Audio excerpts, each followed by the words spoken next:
Mungkin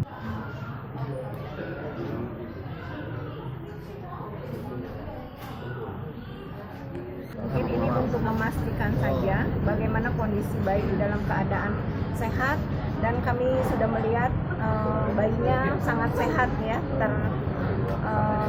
baik sekali. Dan ini kami dari Perlindungan Anak mungkin sangat aware sekali dari mulai kemarin di Polnabes itu, Pak.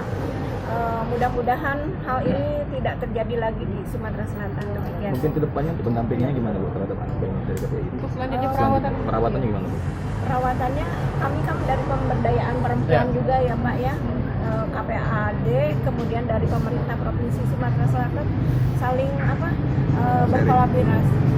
Mungkin dikembalikan ke keluarganya atau gimana di depannya? Mungkin Pak Edward ya, kita lihat perkembangan dulu. Tentu kan ini kan bicara soal prosedur hukum ya. Tentu kita akan lihat, dan selama ini masih dalam kapasitas dan prosedur hukum, tentu ini menjadi tanggung jawab pemerintah untuk memastikan bayi itu tetap dirawat dan tetap mendapat asupan yang memang menjadi kebutuhan daripada bayi. Pemerintah Provinsi Sumatera Selatan memastikan bahwa apa yang sudah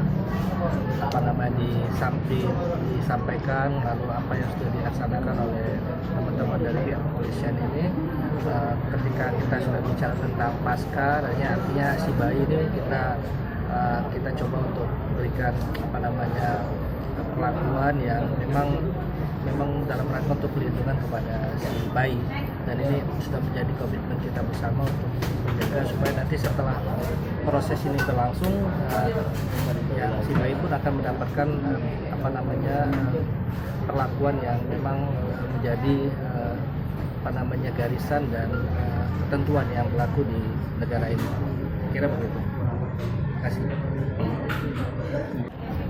Baik, hari ini kami Polrestabes Palembang bersama dengan asisten 3 Pemprov Sumatera Selatan dan dari KPAI Sumatera Selatan dan Kota Palembang bersama-sama datang ke Rumah Sakit Bayangkara untuk memastikan kondisi kesehatan bayi yang menjadi korban perdagangan anak.